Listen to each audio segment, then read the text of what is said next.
Ladies and gentlemen, if you wish to rise above the mediocrity that chains the masses, if you desire not just to survive, but to command, to influence, and to rule the game of life, then you must forget what you were told in childhood.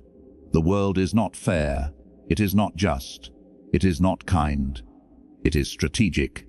If you act on emotion, you are predictable. And in a world driven by power, prediction is vulnerability. The one who is predictable can be anticipated, manipulated, and easily neutralized. Emotions, while natural, are also the most easily exploited elements of the human psyche. They are the entry points through which others control you. Fear, anger, love, jealousy. Each one is a lever, and once someone knows which lever moves you, they don't need to overpower you. They only need to pull. The truly intelligent, the dangerously intelligent, do not suppress their emotions. They study them. They dissect them in silence, understand their patterns, and choose when and how to present them. They become masters of their own psychological battlefield. You may feel rage boiling under your skin, but you don't show it. Not yet. You let it build until it serves a purpose, until its release is not an outburst, but a calculated strike. Understand that when you let your emotions dictate your words and actions, you give away control. You become the puppet, not the puppeteer. Most people think showing emotion makes them authentic. They confuse impulsivity with honesty. They believe that to speak one's mind at every moment is a sign of strength. But in reality, it's the opposite. It's a lack of discipline. It's vulnerability parading as virtue. Look at the leaders who have endured, who have shaped nations, empires, industries. Not the loud ones who burn out in a flash, but the ones who remain, decade after decade. They are not ruled by emotion. They project calm in chaos, reason in conflict. They can sit across from enemies who have wronged them and smile, not because they've forgiven, but because revenge is best delivered without warning. They are patient, not because they are kind, but because patience is the weapon of those who understand timing. People around you will try to provoke you. Not always consciously. Sometimes their chaos is simply their nature, but they will test your composure. They'll say things to trigger you. They'll betray you. They'll misunderstand you on purpose. They'll press on wounds you never showed them. And the moment you react, the moment you explode or collapse, you confirm that you are emotionally available for manipulation.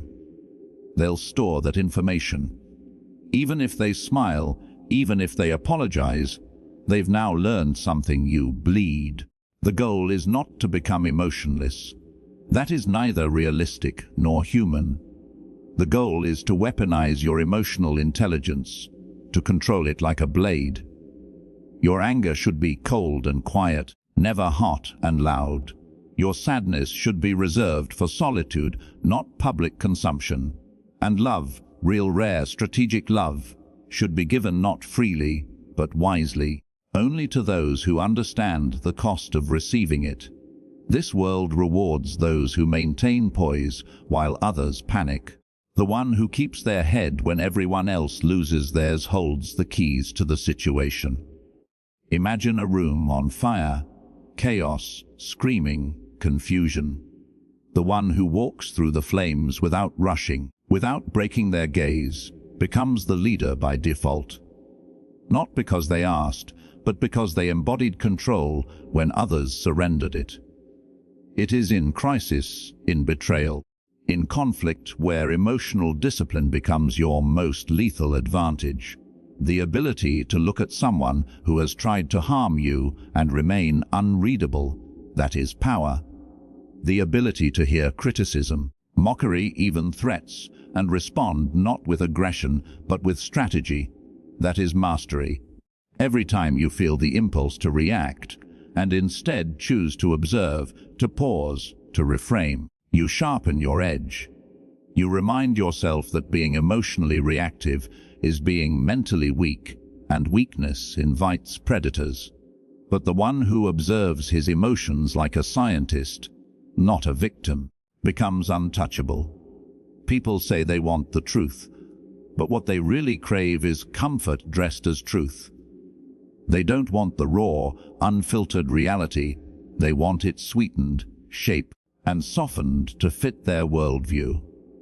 They want the illusion that they are informed without the burden of actually confronting what truth demands. This is why the most successful manipulators aren't those who speak factually, but those who speak convincingly. The crowd doesn't follow the one who's right. It follows the one who's sure of themselves.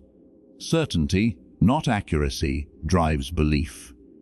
The one who understands this doesn't waste time arguing facts with those who've already chosen their beliefs. Instead, they shape narratives that feel true, because feelings overpower logic in almost every human interaction.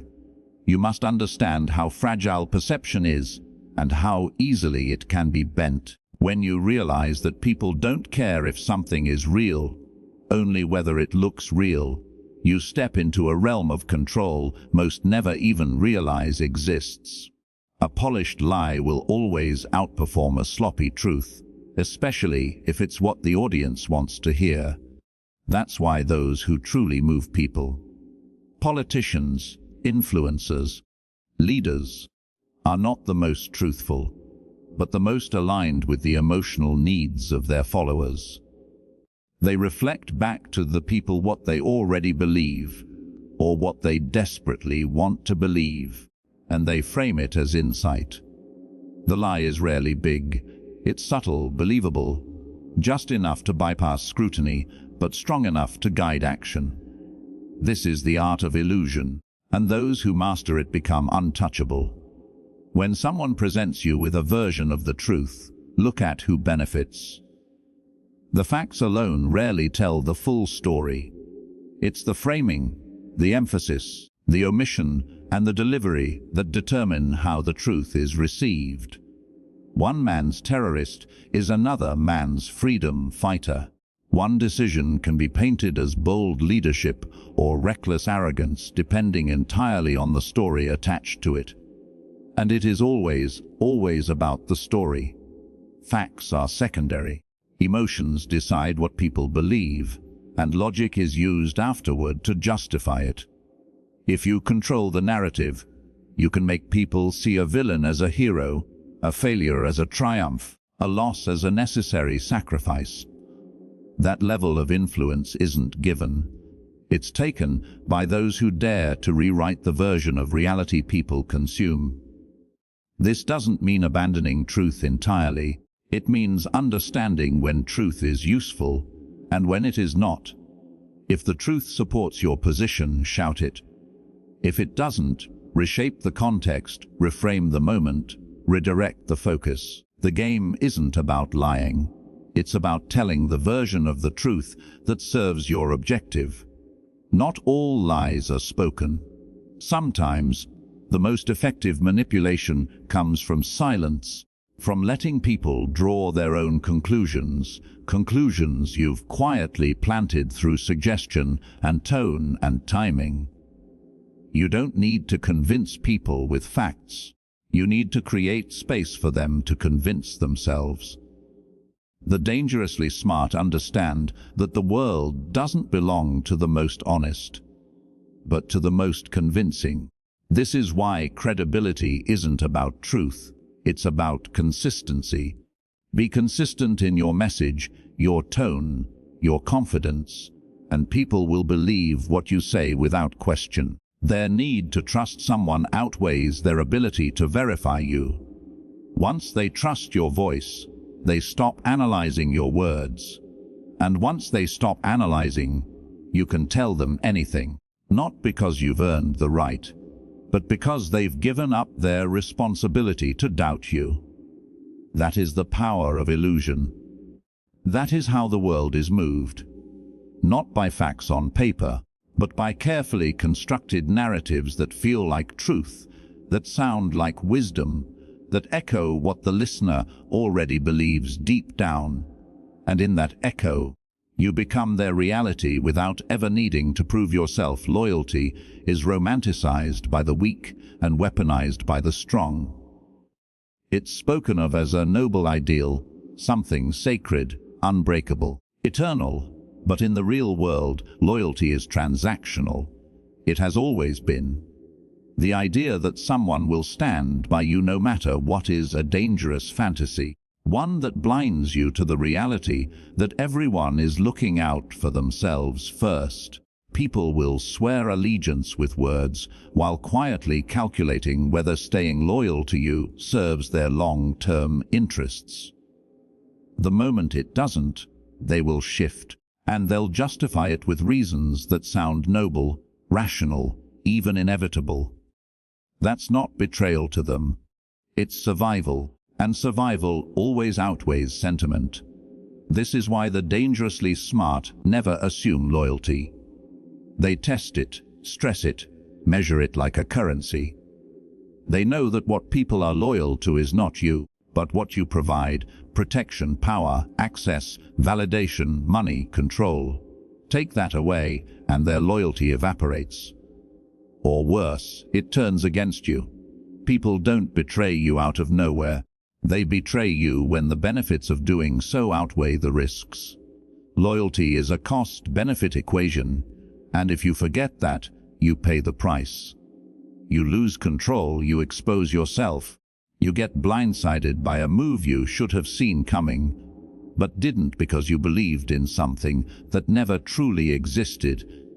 To maintain loyalty, you must make it valuable. Loyalty must come with rewards. But more importantly, disloyalty must come with consequences.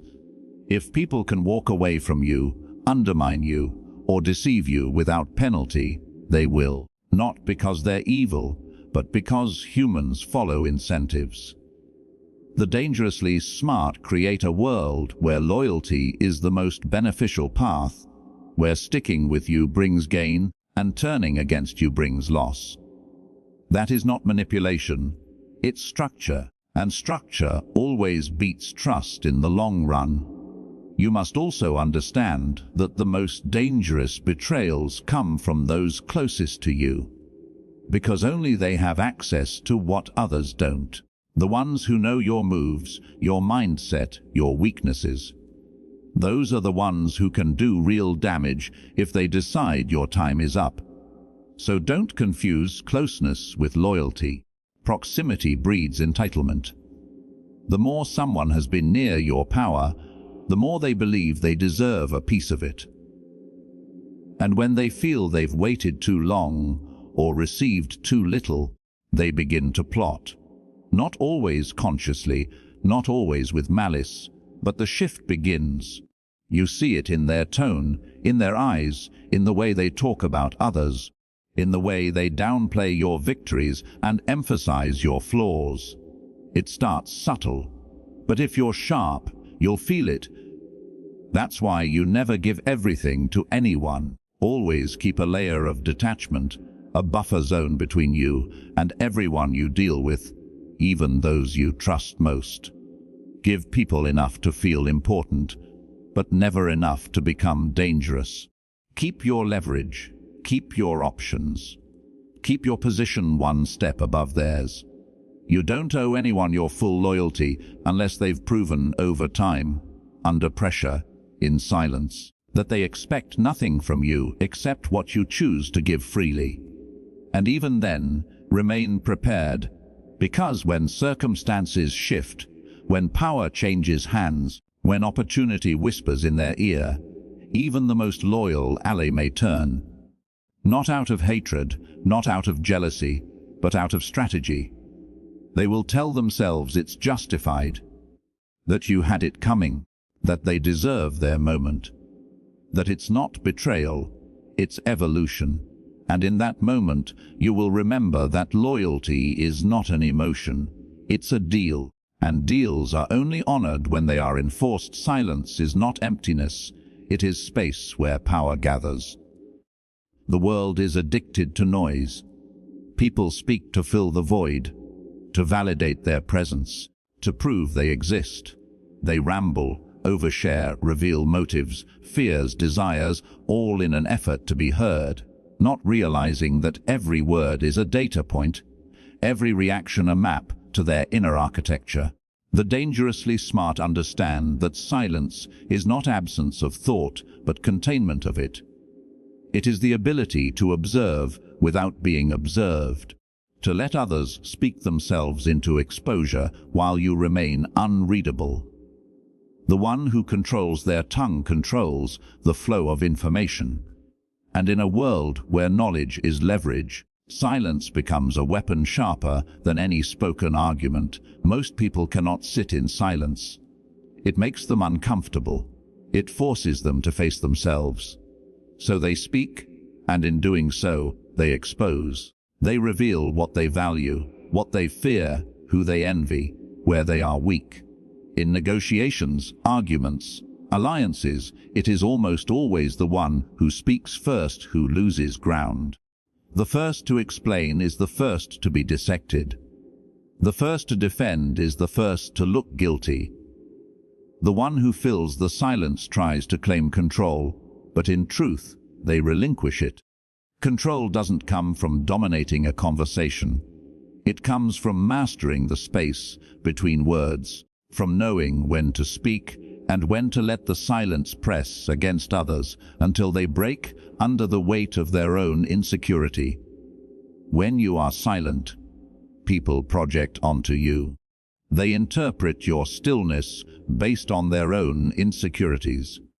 They imagine what you're thinking, what you're planning, what you know that they don't. They begin to question themselves. That doubt is powerful. It causes hesitation, and hesitation is an advantage. You let them talk themselves into decisions you didn't suggest, into admissions you didn't ask for, into strategies that favor you without realizing they've handed you the upper hand. In silence, you listen for patterns, contradictions, hidden agendas. While they try to win your approval with words, you are quietly building an arsenal of insight. Control through silence also means you never reveal your full position. Let people wonder where you stand, what your intentions are, how far you're willing to go. Ambiguity makes you difficult to predict, and anything difficult to predict becomes difficult to control. Mystery attracts attention, but more importantly, it forces respect. People fear what they don't fully understand, and that fear becomes a boundary stronger than any speech you could deliver. Let your presence speak louder than your words. Let your restraint suggest depths others can't measure. The more unpredictable you become, the more cautious others are around you. They second guess their attacks, hesitate before confronting you. Avoid pressing too hard because they don't know what version of you they might provoke. Even in personal relationships, silence is a mirror. It shows you who needs noise to feel safe, who panics when not reassured, who can't sit still without validation. The ones who grow uncomfortable in your silence are the ones trying to manage your perception of them. And in that discomfort, you learn more than you ever could through questioning. You see their emotional dependency, their compulsive need to be understood, their desire to control how they are seen. You, on the other hand, don't offer that privilege freely. You speak with purpose, not pressure. Every word is a choice, not a reaction. And because of that, every word carries weight. The person who says less holds more power, more insight, more influence. The less you say, the more others listen. When you finally do, your voice becomes rare, and rarity increases value. People wait for your opinion instead of brushing it aside. Your silence becomes the standard others measure themselves against. They wonder why you're quiet, what you're thinking, whether you're ahead or behind, whether you're hiding something or seeing everything. And in that uncertainty, you take control without ever having to raise your voice or even explain yourself. Morality is a costume worn to fit the moment, a mask shaped by expectation, not principle. People pretend it's absolute, that there is a universal right and wrong. But in reality, morality shifts depending on who's holding the power, who's writing the history, who's telling the story. What is moral in one age is barbaric in another. What is righteous in one country is criminal in the next. The dangerously smart do not get caught in the illusion of fixed ethics. They understand that morality is a social contract designed to maintain order, not to reward honesty or kindness. Those who climb the ladder of influence rarely do so with clean hands. They wear the costume when it serves them, remove it when it slows them down, and put it back on when the audience demands a hero. People want leaders who appear virtuous, not necessarily those who are. They want to believe the ones in charge are guided by something higher than strategy because it comforts them. It makes the imbalance of power feel safer. The smart play into this illusion. They learn how to signal morality while moving in calculated steps. They donate when it earns visibility, apologize when it prevents collapse, forgive publicly and punish privately. They know perception matters more than truth, that the appearance of righteousness buys them space to act without scrutiny. The real game is not about being moral. It's about managing your image in a world that punishes honesty more often than it rewards it. Those who cling to morality in every decision become predictable. They become tools for those who aren't bound by the same code. If you always do what is right, then your enemies know exactly what you will never do, and they will move in the space you refuse to enter. They will lie while you insist on honesty. They will strike while you hesitate. They will manipulate while you explain. And they will win, not because they are better, but because they are less concerned with being seen as good. The dangerous ones understand that survival sometimes demands ugliness. That power is rarely clean. That sometimes the most moral choice is the one that looks immoral to those who lack the full picture. It is not a call to become cruel for the sake of it. It's a call to become adaptive, to see morality not as a cage, but as a tool. Use it when it opens doors, set it down when it ties your hands. When your principles stop you from protecting what's yours, from defending your name, from taking what you've earned, then they are no longer principles. They are chains. The key is to know the difference between being good and being useful, being liked and being effective, being praised and being powerful. Those are not the same, and they never have been. You will be judged no matter what you do. If you rise, they will call you arrogant. If you fight back, they will call you ruthless. If you win, they will question how you did it. So why play by rules written to keep you small? Why give others the luxury of controlling your moves through guilt and expectation? Let them cling to the illusion of purity. Let them argue over right and wrong. You're not here to be pure.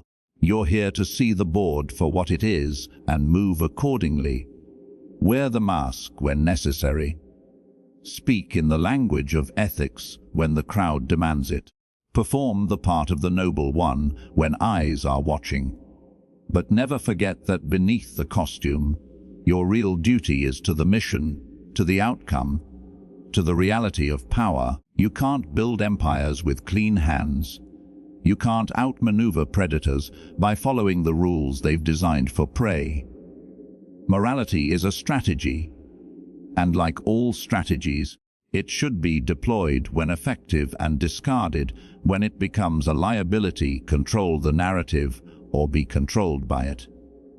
That's the unspoken rule behind every power structure, every leadership position, every public figure who has lasted more than a moment. People don't follow truth, they follow the version of truth that is told the loudest, the most often, and with the most confidence. The dangerously smart understand that reality, on its own, is powerless without a voice to shape it. Whoever frames the story determines what others remember, what they support, what they fear, and what they fight for. The facts are only raw material. It's the interpretation, the delivery, the timing, and the emotion behind the facts that make them real in the minds of the masses. This is why the most successful individuals, especially those in leadership, marketing, politics, and influence, never simply let events speak for themselves. They shape how others perceive those events. They create heroes and villains, crises and solutions, all depending on what serves their objective. A failure becomes a lesson. A mistake becomes a sacrifice. A controversial decision becomes a necessary evil.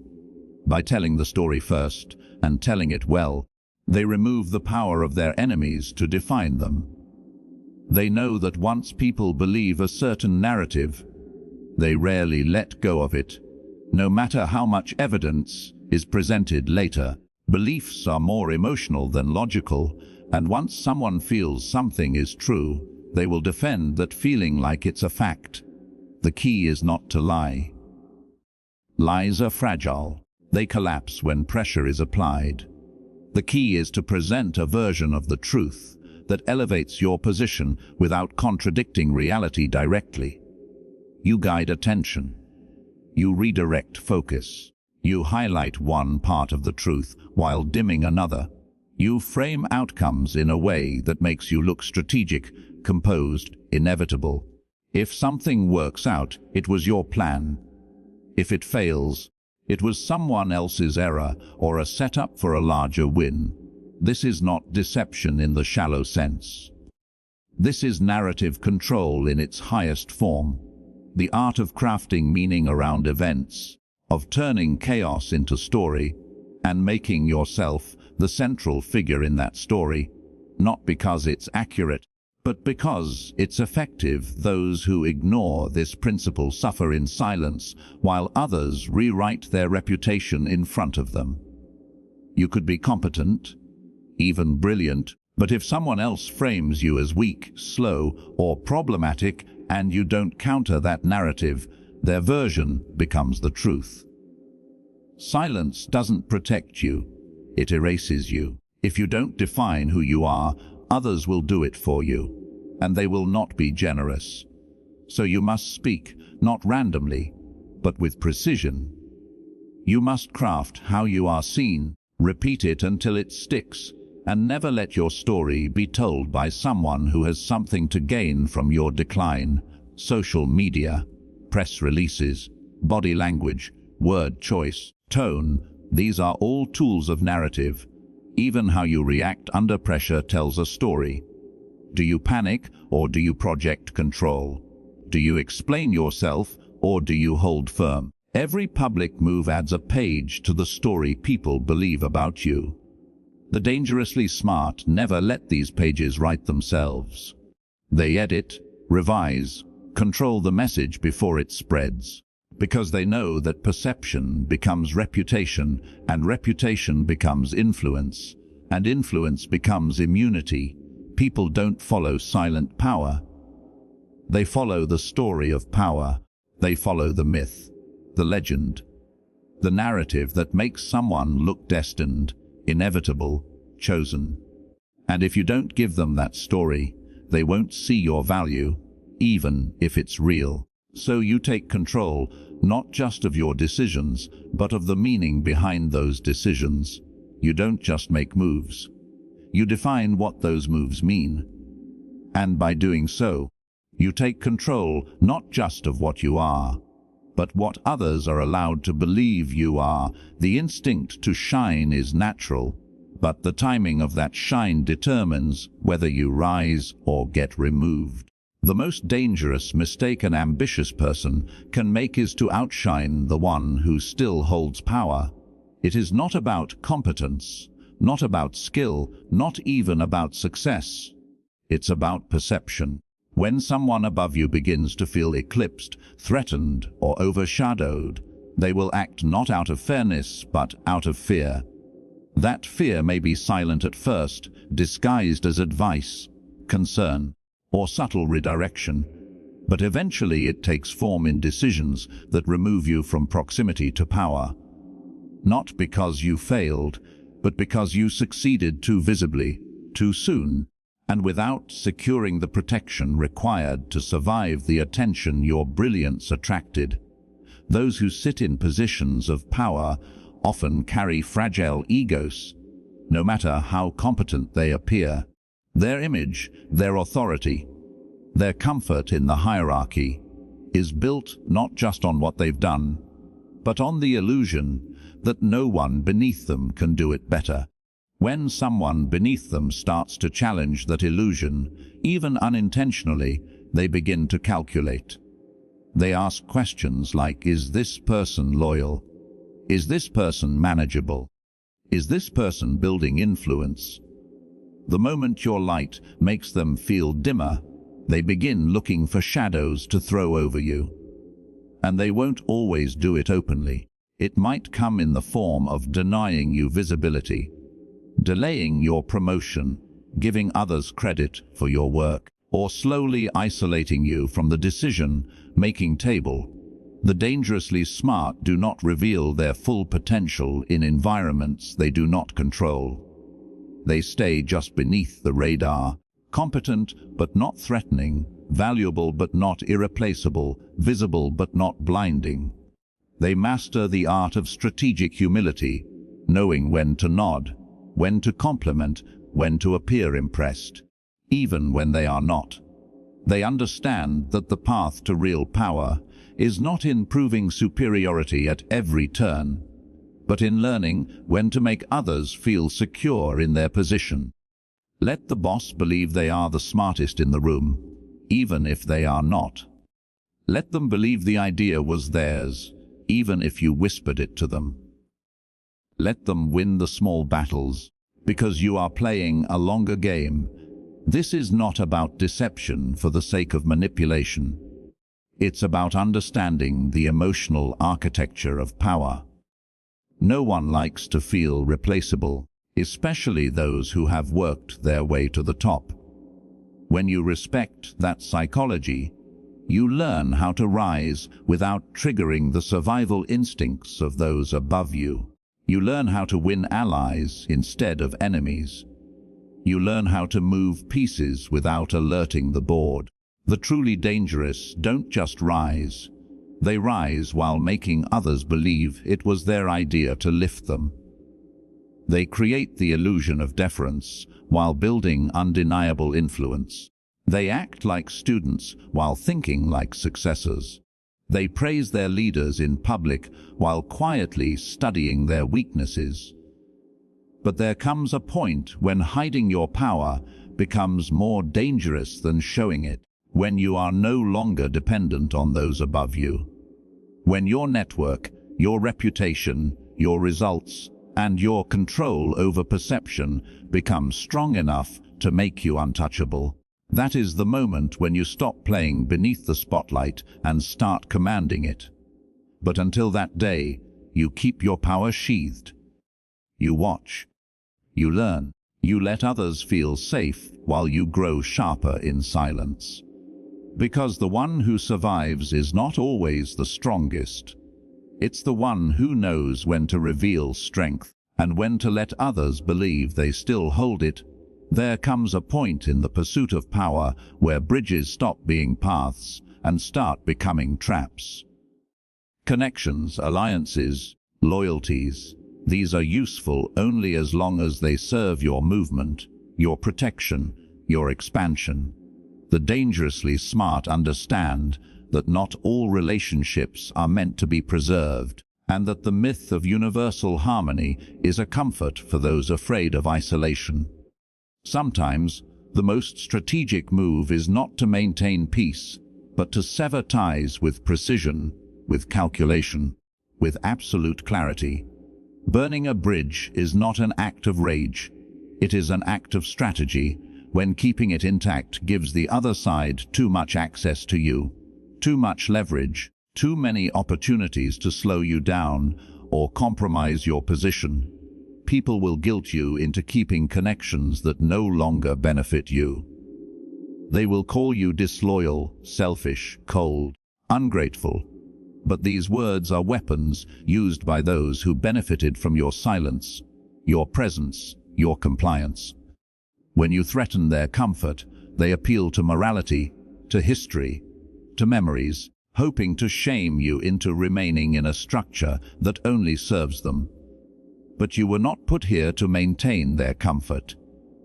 You are here to build, to grow, to dominate your space without apology. And if doing that requires walking away from people who once mattered, then that is the price of evolution. The only ones who call you ruthless for leaving are the ones who plan to benefit from you staying.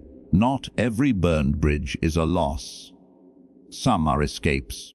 Some are the only way to make sure you're never tempted to return to smallness, to dependency, to environments where your potential is feared instead of cultivated. The smart do not keep the door open out of politeness. They close it, lock it, and walk forward without turning around. Because they know the past has claws. It waits for moments of doubt, weakness, and fatigue to pull you back into patterns you already outgrew. Burning the bridge is not about drama. It's about removing the option to regress. It's a commitment to forward motion at any cost. There are people who will never support your rise because your success reminds them of their stagnation. There are friends who celebrate you until your growth starts to challenge their identity. There are mentors who guide you only while they feel superior and turn against you when your light begins to threaten their relevance. The smart do not try to fix these dynamics. They recognize them, accept them, and act accordingly. You do not argue with those who resent your ambition. You do not explain yourself to those who misunderstand you on purpose. You do not waste energy trying to carry people who chose to stand still. You move on. And if that means being the villain in their story, so be it. Burning bridges is not recklessness. Recklessness is staying too long in the wrong place, trusting the wrong person, or hoping loyalty will protect you from envy.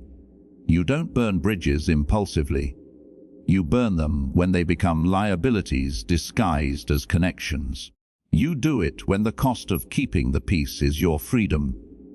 You do it when being available to certain people puts your name, your vision, or your power in jeopardy. And when you do it, you don't apologize. Because clarity always looks like cruelty to those who benefited from your confusion. The dangerously smart know that isolation is not weakness. It is insulation. It is strategy. It is protection from noise, from sabotage, from the slow erosion of your momentum. You don't need everyone. You need alignment. You need clarity. You need space to move without permission. The bridge behind you may have once been valuable. But if crossing it again means betraying who you've become, then it was never meant to survive your rise. You light the match not to destroy, but to purify.